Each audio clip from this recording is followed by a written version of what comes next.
അപ്പം Indian super league തവണ തട്ടിക്കൂട്ട് ഇന്ത്യൻ സൂപ്പർ ലീഗിന് ശേഷം അടുത്ത തവണ ഇന്ത്യൻ സൂപ്പർ ലീഗ് നടത്തണമല്ലോ. അതുകൊണ്ട് ISL നടത്താൻ വേണ്ടി നേരത്തെ തന്നെ ജീനിയസ് സ്പോർട്സ് രംഗത്തുണ്ടായിരുന്നു. അവരെ ചുറ്റിപ്പറ്റി തന്നെയാണ് നീക്കങ്ങൾ നടക്കുന്നത് AFF. അതുകൊണ്ട് തന്നെ അവർ തന്നെ ISLലേക്ക് വരും എന്ന് തന്നെ നമുക്ക് പ്രതീക്ഷിക്കാം. അവർ തന്നെ ആയിരിക്കും വരുന്നത് എന്ന് തന്നെയാണ് ഇപ്പോൾ സൂചന.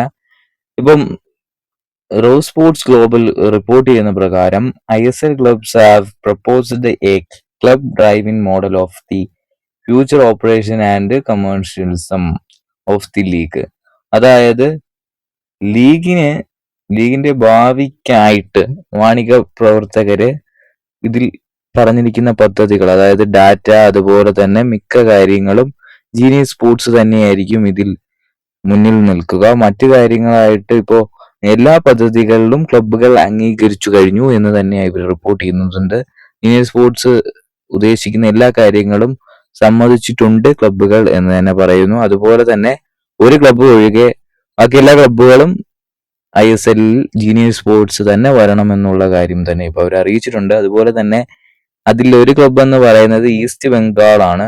ഈസ്റ്റ് ബംഗാൾ ഇതിൽ യോജിച്ചിട്ടില്ല എന്ന് തന്നെ അവർ റിപ്പോർട്ട് ചെയ്തിട്ടുണ്ട്. എന്തായാലും ഈസ്റ്റ് ബംഗാൾ എന്തായിരിക്കും എന്ന് കണ്ടു തന്നെ അറിയാം. ഈസ്റ്റ് ബംഗാൾ ഇനിയിപ്പം കുറച്ച് കഴിഞ്ഞിട്ട് അവർ നല്ലൊരു നിലപാടെടുത്തിട്ട് അറിയിക്കുമെന്ന് തന്നെ പ്രതീക്ഷിക്കാം. എന്തായാലും ഒട്ടുമിക്ക ക്ലബ്ബുകൾ തന്നെ പറഞ്ഞപ്പോൾ ഭൂരിപക്ഷം നോക്കി തന്നെയല്ലേ പോകൂ.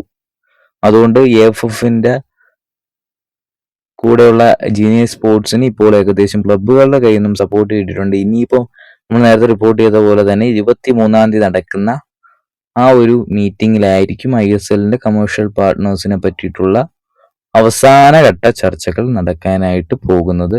എന്തായാലും ISL അതുപോലെ തന്നെ കൂടാതെ തന്നെ ഇതേ രീതിയിൽ തന്നെ മാർക്കസ് മർഗുലും റിപ്പോർട്ട് ചെയ്തിട്ടുണ്ട്. ഫ്യൂച്ചറിനായിട്ട് ജീനിയസ് സ്പോർട്സ് ആയിരിക്കും ലീഗൽ ആക്ട്, ഡാറ്റയും അതുപോലെ തന്നെ ടെക്നോളജി പാർട്ട്നേഴ്സ് എല്ലാം കൊടുക്കുന്നത് ജീനിയസ് സ്പോർട്സ് തന്നെയായിരിക്കും. AFF പറഞ്ഞ ആ ഫീ കൊടുക്കാൻ ഇപ്പോൾ ജീനിയസ് മോഡലിലുള്ള ഈ ഒരു ഫോർമാറ്റിൽ എല്ലാ ക്ലബ്ബുകളും സമ്മതിച്ചിട്ടു ഉണ്ട് എന്ന് തന്നെയാണ് മാർക്കസ് മർഗുലോ പറയുന്നത്.